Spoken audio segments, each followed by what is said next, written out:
Hello, happy Tranquil Tuesday to everyone joining us live inside Creating Calm Moments, and a special welcome to our guest this week, Allison. Allison Crofwitz is a registered psychotherapist and she is a transformation coach. And Allison, I'm just so excited to have you here today. I'm so excited to be here, Katie. This is great. Thanks. Yeah, so by way of introducing you, I wanted to tell a little story. Allison and I met in this lifetime only 3 months ago. Um, and I have been working, with this idea of anxiety professionally for 5 years now. And I was working on this idea of connection. It's like the fifth pillar of my program. And I was humming around that there was this spiritual cause of anxiety. And so much of my training is in the biology. And we talk about this mind body piece, but the education piece is in the body. And then we're like, yes, the mind and spirit play in and there's layers, but we don't spend nearly as much time talking about how to do this. And I was just humming in my head, trying to piece out like how these little pieces were connected. And then when I met you, you were talking about your mission, and you said, I have this anxiety clinic and I work as a psychotherapist and a coach. And I just think, everyone has the opportunity not just to be well, not just to not have sickness, but to connect to their divinity. And it was this like light bulb moment for me of all of these little pieces that I'd been swirling around in this connection pillar of anxiety. That was what it was all about. And I wanted to share that story with you and with all of you watching, because I think it highlights the transformational influence that I've had in my life just having met you. And I think that that's a taste of the perspective that you bring to this world. And so I wanted to thank you for that and use that as an introduction. But I'd love also to turn that over for you to introduce yourself and share a little bit about, how you work with anxiety and your thoughts on what we're doing here. Well, I'm so moved by that story. I didn't know the impact that I had in that moment. And it's so affirming that as we learn and grow and share what we experience and come to understand, it overflows, right? And yeah, so my training is as a psychotherapist. So we spend a lot of time on the mind, very little on the body, and very little on the spirit. So it's very interesting, right? And what I've come to hold dear is that we need to pay attention. We're not actually separate, body, mind, spirit. That all the levels need to be paid attention to. And one of the reasons that naturopathic medicine is so important to me is that one of my favorite lines is, if you're having 5 Dr. Peppers a day, I can only help you so much. There is we have to attend to what we put in our bodies as well as what we put in our minds. And then there's the spiritual component. And the way I've come to see anxiety is it's a call of the soul. Like we treat it like a symptom, and I just want to be happy and I don't want my anxiety. Yeah. But actually it's saying there's something that's not right here. There's something off. Please pay attention. Yeah. Yeah. No, there we go. We could just stop talking now. Everybody can just go and ponder and sit with. Anxiety is a call of the soul. That's such a true and profound way of thinking about how this comes up for us. And some of the work that I do, it's all these layers, like you were saying, there's the body, the mind, the spirit, and they talk to each other. And so when you're working on one of those layers, you're actually working on healing all of them to some extent. But sometimes it takes that more focused work in one of those layers where the pain is in order to heal that and move. And if there is a spiritual pain, a call of the soul that is causing this anxiety, yes, we can, improve the physical response by blood sugar regulation and all the other things I do in my practice, but that isn't going to bring complete resolution. And maybe, we'll start with there and then we'll talk about where we go after we just don't have symptoms anymore. But what do you think?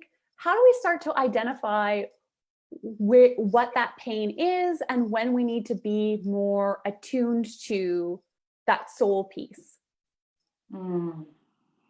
Well, I think we kind of know, which is sort of a cop out and sort of not. Yeah. Like, for example, if somebody has anxiety and they're listening to us talk and they're resonating, they're feeling it in their body, and you're saying, oh yeah, I need to dig into this, then you need to dig into it. Yeah. Resonance. Exactly. And I think that we heal by following our resonance. So wherever it is, like some people read Brene Brown and some people read Gabby Bernstein. Why is that? They're both phenomenal. Some people prefer Tony Robbins. I mean, there's not a better or worse. It's just like, where are we called forward into the next piece of work? Where are we called forward? Yeah. So, Allison, tell me a little bit about your work and how you work with people who are feeling that anxiety as a call of their soul. As a psychotherapist, what I do is I listen with what we call evenly suspended attention. So I'm holding a space where whatever needs to be said is said, and then I reflect it back. And so I'm listening for metaphor. I'm listening for what is being said, but not quite on the surface. If that makes sense, like the implication, the between the lines. Like, I'm hearing, and that takes it a level deeper. And then I'm hearing, yeah, we're going even a level deeper. Dreams are also wonderful for this. So we're attending to what is kind of blooming in the person. Attending to what's blooming and pulling those layers like deeper and deeper as it opens to find that gushy, beautiful center. Yeah, that's really beautiful work. And I love that metaphor for psychotherapy. And I certainly recommend that all of my patients that have anxiety and are undergoing the body, primarily body work, that is the foundation of my program, that they do have a therapist as well, because it's that like back and forth of, I find when the body's taken care of, you get just like a psychotherapist like yourself creates the container to go deeper, the body has to be prepared to go deeper as well. And so if you're creating the invitation to go deeper, but the individual can't meet you there, sometimes that's a time to take a break from therapy and do a 6 or 12 weeks of body work, and then reapproach with a higher capacity, an increased tolerance for discomfort on like a physical nervous system level. Exactly. And I work so similarly. I vastly prefer my clients to have a naturopathic doctor because that's exact metaphor. I talk about like a bigger battery. because the stronger the body is, the more feelings it can feel. And a huge amount of anxiety is us pushing our feelings down, a huge amount, as you know. So yeah, like we're working alongside on the very same project. Yeah. So I want to kind of just like blow the lid off this for a little bit and just Let's do it. and just leave not necessarily leave the realm of anxiety and psychotherapy behind, because I know that that's very important. But when we're talking about that deeper call of something's not right here, and this is like a spiritual not right, and we talked about identifying that just by resonance, like, oh, I know what that is. Have you noticed any patterns beyond that in talking to people as to where they find that anxiety is coming from? Or do you think it can be just across the board anything? Well, what I think is, like, at the core of most of this is a disconnection from our own life force energy. Mm. So if people use language like anxiety, or I'm in a rut, or I'm not that happy, or I'm flat, like there's so many different ways to say it. And people, especially in midlife, it's like, well, what are you going to do? Like, it's this kind of language. Well, I can't leave my job because of this. I want to be with my kids, and I'm in this relationship, and it's okay. But so it's all kind of middling, and it's all made external, because this is how our culture works. It's like we measure ourselves by the externals. But actually, I think what's actually going on is a disconnection from life force energy. And I could go on and on about how that happens, but that's really the call. That's the bottom of every spiritual call. It's to connect to that divinity, because intellectually it's so obvious, but we resist it like constantly. How could we not be divine? How could it not be true? And he gets us connected. So we have to put that back. We have to put that back. And then we'll be whole. And it's not about finding the job that you have the passion for. That'll happen, but it's not about that. It's not about that. I 100% agree. I just agree with everything that you said. I don't always use the same words. Right. But that true self, that divinity, and when there is a loss of resonance, when the frequency that you're putting out in the world is not the one that you carry deepest in your core, it doesn't feel right. Something's wrong. All right, Allison, how do we go find it? How do we like get that back? Because isn't that what we all want in this world?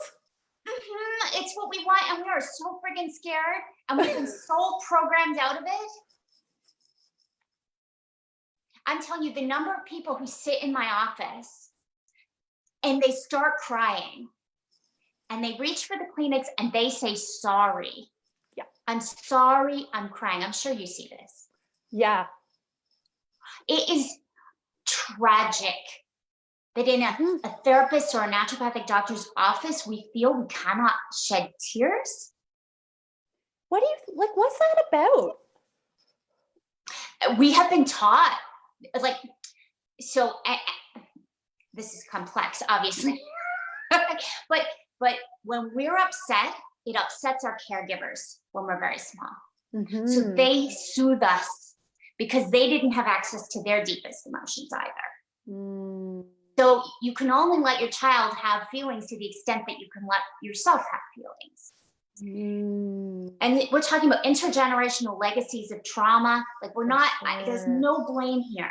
No. But we have not been free. And so our caregivers were not free, and our grandparents certainly were not free. And so we were told to settle down. And we got this in our bodies, and it's instinctive. We're always sorry for getting emotional. And it's like, oh my God, because that's freedom.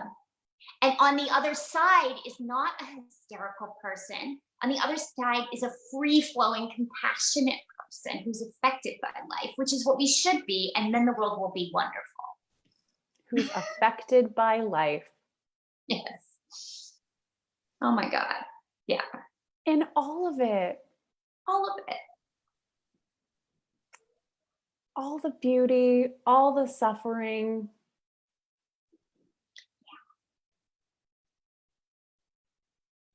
When I imagine that world, I imagine the compassion that I'm gonna go as far as to say that there are moments when I get close to that, like when I get close to seeing how connected we all are on this beautiful planet that we are hurling through space on. And in those moments, it is impossible to make decisions that are harmful to others. Like, it is outrageous to think of some of the policies we have in place. I think of, particularly after my daughter was born, and I saw a video of a First Nations woman in the prairies who was having her baby removed in the hospital. And you just go, this should never happen. Like, we should not live in a world where this is okay. And then you use that like fire to, rather than be paralyzed with anxiety, like writing letters to the MPPs and saying, like, what are you doing about this? Because we have built this problem. And that's where that change in action happens from. It doesn't happen from a head place or even a body place. It's like the spirit of that mother called to my mother's spirit and said, we can't have mothers and babies separated like this. Yeah. I don't know why I told that story other than like that's the deep moment. Yeah. And I think even just to demonstrate that you can take on those feelings without incapacity, without overwhelm. Absolutely. We're in a moment of big social change right now.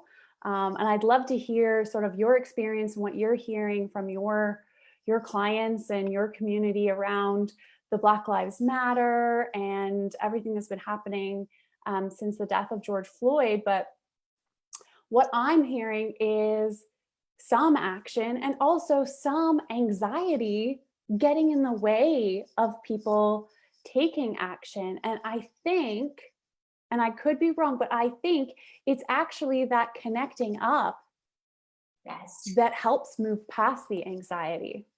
Yes, I think so.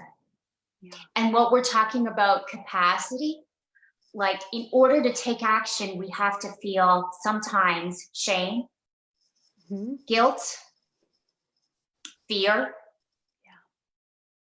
And to the extent that we can allow ourselves to feel those things and know we'll survive them, which is a combination of the body, mind, spirit work that we're talking about, the easier it's going to be to get to that place where we say, no, enough is enough. I'm going to fight for this. I'm going to fight for this. Yeah.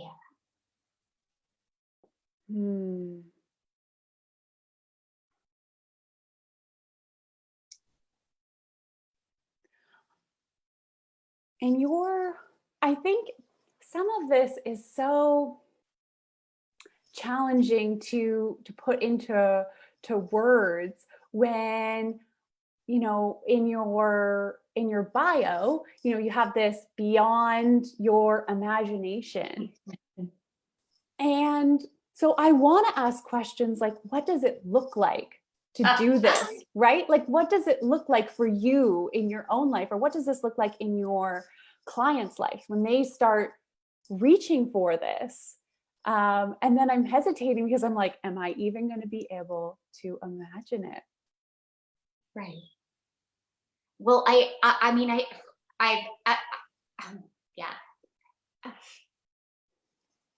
I think from what I've come to, I mean, there's so many pieces, but holding the fact that we cannot possibly conceive of our potential and of how beautiful it can be is a really strong place to be. Yeah. it's when we cap it. Like I asked someone what their dream was the other day, and they told me, and I was like a little bit stunned by the cap on the dream. Mm.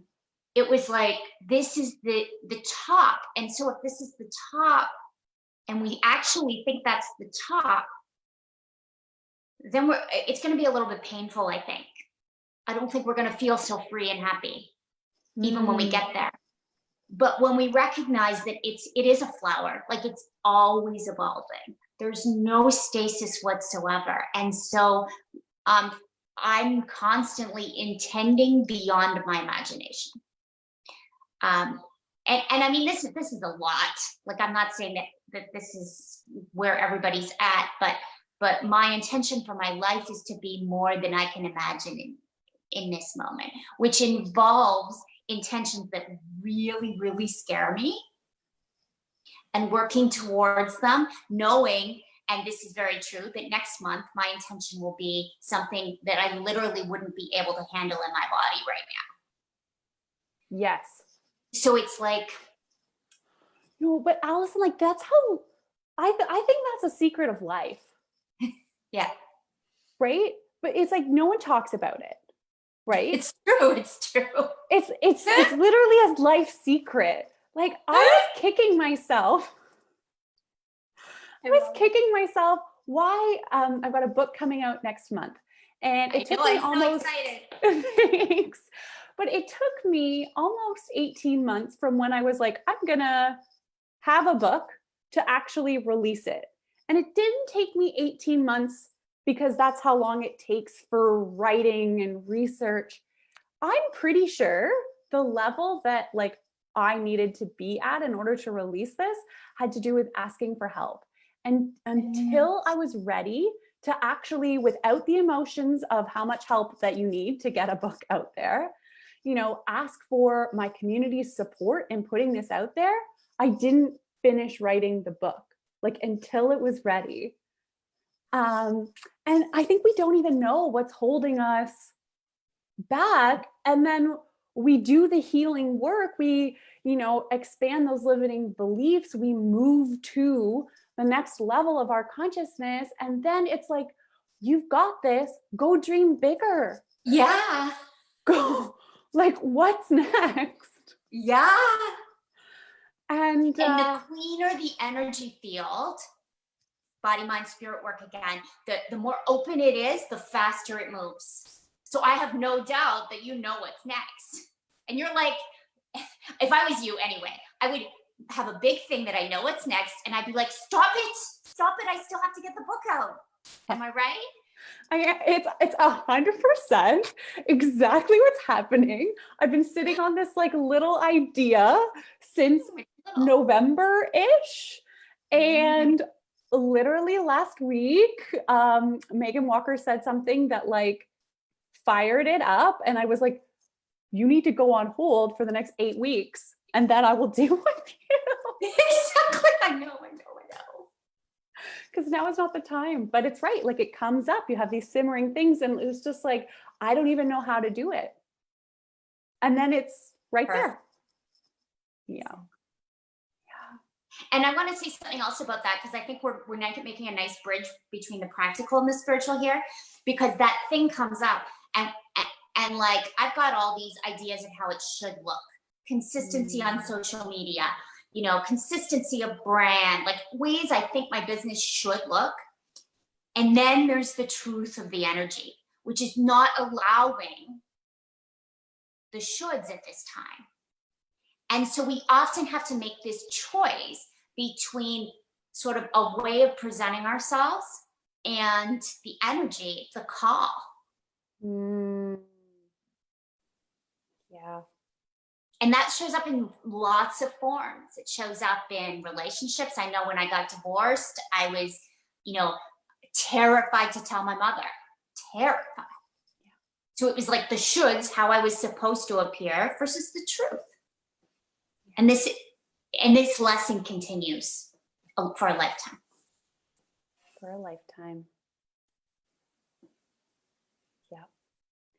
And I think that when you find that, the idea that this, what I'm doing, where I'm presenting myself, that at one point was the most authentic version of me, and now suddenly it's not feeling that way anymore. It doesn't mean that this was wrong, but Mhm. I'm somewhere else now. And so that anxiety becomes less of a disorder, not a Yes, problem, but a yes, teaching tool, something yes, that we move through, something that we don't get stuck in and stay in, but say, oh, I'm evolving past how this presentation is. yes. And it requires us to let go, you know, Yeah. just to let go. As so beautifully said. So Yeah. beautiful. And that let go piece. Yeah. I mean, I love talking to people about what they think is underneath anxiety, like what the root cause is. And there is an occupational therapist, maybe one day I'll have her in the group, that does so much grief work. And her Mhm. whole theory on anxiety, just like yours is the call of the soul, hers is specifically that chronic anxiety is unexpressed grief, Yeah, right? exactly. And it's just, it's that underlying story, different words used for that same So, experience of this is a mask and I'm not actually putting my face out there right now. yeah. Yeah. All right, Allison. I'm going to just say if anybody has any questions for Allison that's joining live, feel free to throw them in the group. And Yeah. I'm going to ask Allison one more question as I pop over to see any of your questions. And so, Allison, like, what do we do with this? If I'm listening, I'm not Katie, I'm someone else, and I'm listening to this interview and I'm like, yes, I am feeling this call. This anxiety for me is this dysresonance. What is the first step that you would recommend or maybe suggest thinking about taking, like, today? Okay. So it's a little bit of a twofold answer. The first one is 2020 is bringing us to our knees. If you are feeling that resonance, follow it. Like, just follow it. If you want to work with one of us, if there's an author whose course you want to take, like, leap. Do not let fear hold you back. Just leap. Just do it. You know, the world is changing and you can do this. Now, if you're not feeling that resonance, you're not sure what to do, this is what I suggest. Light a candle every morning and just say out loud, what do I need to do next? Oh, And then blow out the candle. You know, spend just a moment with your heart open, blow out the candle, go about your day. Just do that every day. That's it. I love that. It's creating an intention and it's creating space to listen. Yes. Thank you for sharing that. That's really beautiful. All right, Allison, if folks want to connect more with you, where can I send them to learn more about you? You can go to my website, AllisonCrossway.com, and I have a blog every other week. That's probably the best spot, or you can go to Allison Crossway on Instagram. Awesome. All right, I will definitely put both of those links below this so that anybody looking to connect with you can find you. All right, I'm not seeing any live questions, so anybody that is watching the replay, feel free to leave your questions below and tag myself, tag Allison, and we Yes, will get back to those. absolutely. Katie, thank you. I think this is my favorite interview I've ever done. Oh my goodness. Thank you, Allison. Thank you for coming. I was so excited for today and I left my expectations at nothing, like, because I just wanted to enjoy what was going to come up. And I think this has been really fruitful. I know for myself it has been, and I certainly think that some members of our community will have enjoyed this as well. And so it's been an absolute pleasure. Thank you so much for taking the time to come Of be with course. us today. You're so welcome. Thank you. Right. So take care, everyone. And I'll be back live again next Tuesday. Awesome.